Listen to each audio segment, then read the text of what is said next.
물론 같은 미국 학교여도 스탠포드는 테크 스타트업 이력을 갖고 계신 분들을 조금 더 선호하고 하버드는 핀테크 혹은 파이낸스 쪽 이력을 갖고 계신 분들을 조금 더 선호하는 경향이 있기도 해요. 우리 학교에 어떤 점이 좋아서 지원했는지 혹은 why MBA, 왜 지금 MBA를 오려고 하는지, 지원자가 학교에 들어왔을 때 어떤 방식으로 적응해 나갈 것인지 등등 조금은 전형적인 질문들을 알럼이 보통 물어봅니다. 그런데 교수진은 조금 다릅니다. 이렇게 되면 교수 입장에서도 이 사람은 MBA에서 제공하는 교육을 수강할 준비가 되어 있는 사람이야 라고 인식을 하게 됩니다.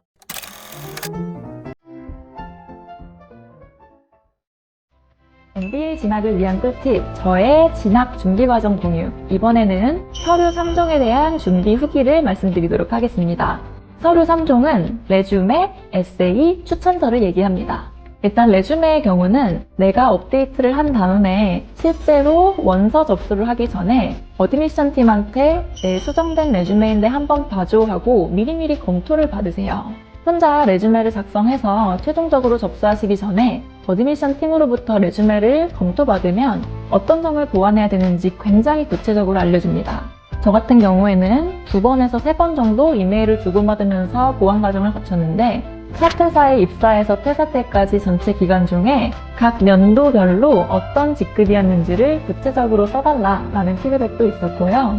또 제가 진행했던 컨설팅 케이스를 적어놨었는데 그 케이스를 진행했던 팀의 규모가 몇 명 정도였는지를 적어달라라는 등의 보완 피드백이 있었습니다. 그래서 그 과정을 거치면서 확실히 MBA 심사에 조금 더 적합한 레주메로 발전이 되었던 것 같습니다. 추천서 작성을 위해서는 일단 온라인 접수를 위한 어플라이 링크에 들어가셔서 추천인 이름과 이메일을 기입하시게 되는데요. 이때 트라이얼 차원에서 추천인 이름에 나 본인의 이름과 나 본인의 이메일 주소를 넣고 추천서 양식을 전송해 볼 수 있습니다. 첫 번째 파트는 추천서에 대한 질문과 그 질문에 대한 추천 내용을 텍스트로 타입하는 부분이 있고요. 뒤에 부분에는 추천인 관점에서 지원자의 역량을 이밸류에이트하는 칸이 있습니다. 그래서 여러분은 이거를 미리 확인을 하셔서 일단 첫 번째로 추천서에 어떤 내용을 작성할지 드래프트를 작성을 하시고 이 드래프트를 작성할 때 두 번째 항목에 있었던 주요 역량들이 다 들어갈 수 있도록 방향성을 잡으시는 게 좋습니다. 마지막으로 에세이 작성이 또 MBA 진학 준비의 꽃이라고 할 수 있는데요. 취업 준비를 하기 위한 자소서와 다르게 MBA 진학의 경우는 실제로 내가 업무 경력을 쌓으면서 어떤 프로젝트를 했는지 어떤 업무를 했는지를 최대한 상세하게 기록을 해주시는 게 좋습니다. 그리고 이거를 그 학교에서 가장 중요시하는 코어 밸류나 그 학교에서 중요시하는 핏이랑 맞춰서 작성해 주시면 좋습니다. 이렇게 3개의 서류를 준비하시면 일단 서류 접수를 위한 모든 준비는 끝이 나게 됩니다.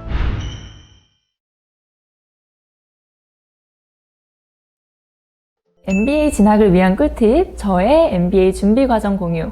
마지막 단계인 면접 준비 과정입니다. 면접 준비 과정에서 제가 드릴 팁은 3가지입니다. 일단 첫 번째로 보통 면접에 들어오는 면접관은 2명입니다. 기본적으로 2분 다 교수진이 들어오는 경우도 있고요. 어떨 때는 교수님 1분과 알럼 1분이 들어오시는 경우도 있습니다. 2가지 케이스에서 모두 가장 중요한 건 알럼 면접관보다는 교수의 평가입니다. 실제로 물어보는 질문들도 알럼이 물어보는 질문은 조금 뻔한 질문들, 예를 들면 우리 학교에 어떤 점이 좋아서 지원했는지 혹은 why MBA, 왜 지금 MBA를 오려고 하는지, 지원자가 학교에 들어왔을 때 어떤 방식으로 적응해 나갈 것인지 등등 조금은 전형적인 질문들을 알럼이 보통 물어봅니다. 그런데 교수진은 조금 다릅니다. 내 에세이에서 부족한 부분을 찾아서 이런 부분은 어떻게 생각해? 라는 날카로운 질문을 교수진이 1-2개 정도 던집니다. 그래서 이 질문에 대답을 잘 하는지가 MBA 합격 여부에 영향을 준다고 보통 생각하시면 됩니다. 그러면 여기서 또 제가 드릴 수 있는 팁, 바로 교수를 어떻게 활용하냐라는 건데요. 면접을 시작할 때 보통 교수가 자기소개를 하면서 MBA 과정에서 어떤 분야를 가르치고 있다라고 과목을 이야기해 줍니다. 그러면 여러분은 그 교수가 해주는 질문에 답변을 하시거나 교수와 대화를 할 때 그 교수의 전문 분야에 맞는 토픽을 제시해 주시고 교수와 약간의 토론을 하시는 것이 면접 결과에 유리합니다. 예를 들면 저의 경우는 첫 번째 면접을 봤을 때 entrepreneurship을 담당하고 있는 교수가 들어와서 면접을 봤었습니다.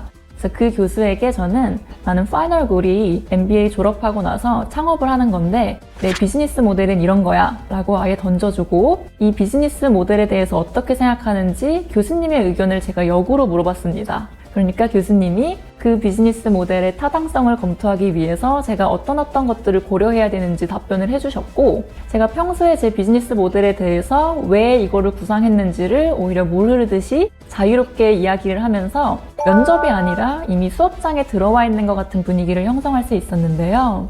이렇게 되면 교수 입장에서도 이 사람은 MBA에서 제공하는 교육을 수강할 준비가 되어 있는 사람이야 라고 인식을 하게 됩니다. 따라서 그 교수가 하는 질문에 너무 대답만 하려고 하지 마시고 그 교수의 전공 분야에 맞춰서 내가 평소에 갖고 있던 질문들을 역으로 교수에게 좀 질문도 하시고 토론을 하시는 것이 좋습니다. 면접 단계에서 드릴 수 있는 팁 마지막은요. 주변에 MBA 면접에서 떨어지신 분들의 사례를 가지고 좀 말씀드리려고 하는 이야기인데요. MBA 면접에서 탈락을 했다는 건 본인의 스펙이나 전문성이 문제였다기보다는 학교와의 핏이 아쉬운 이슈였을 가능성이 더 큽니다. 이걸 방지하기 위해서 MBA 면접 때는 최대한 내 얘기 위주로 하기보다는 나와 학교의 핏을 위주로 이야기하시거나 학교에 대한 이야기를 오히려 더 중심적으로 해주시는 것도 좋습니다. 또 다양한 학교들 중에서도 학교별로 명확하게 선호하는 세부 분야가 있는 학교도 있습니다. 예를 들면 같은 미국 학교여도 스탠포드는 테크 스타트업 이력을 갖고 계신 분들을 조금 더 선호하고 하버드는 핀테크 혹은 파이낸스 쪽 이력을 갖고 계신 분들을 조금 더 선호하는 경향이 있기도 해요. 이런 것들을 지원자분들이 주변의 알럼 네트워크 혹은 온라인 리서치 등을 통해 최대한 많은 정보를 습득하신 다음 면접 볼 때 굉장히 구체적으로 언급을 해주시면 좋습니다. 특히 알럼을 알고 계실 경우에는 그 사람의 실질적인 정보를 언급을 해주시는 것도 좋습니다. 예를 들면 이 학교의 몇몇 년도 졸업생인 홍길동님과 최근에 얘기를 했었는데 작년에 어느 회사 대표가 와가지고 강의를 했는데 되게 좋았다고 들었다. 나도 그쪽 분야에 관심이 있으니 이번에 내가 학교를 가게 되면 이런 활동을 하는데 학교에 지원을 받고 싶다. 이런 식으로 최대한 구체적으로 언급을 해주시는 게 MBA 면접에서는 특히 좋습니다. 그러면 MBA 진학을 위해서 제가 준비했던 모든 과정들에 대한 후기 공유를 여기서 마치겠고요. MBA 진학에 관심이 있어서 긴 시간 공부하면서 준비하시는 많은 분들 꼭 좋은 결과 있으시길 바라고 관련된 궁금하신 점이 있으시면 제가 별도로 Q&A 영상 만들어서 답변을 해드리도록 하겠습니다. 그럼 오늘 영상은 여기까지 하겠습니다. 시청해주셔서 감사합니다. 김이나 컨설턴트였습니다.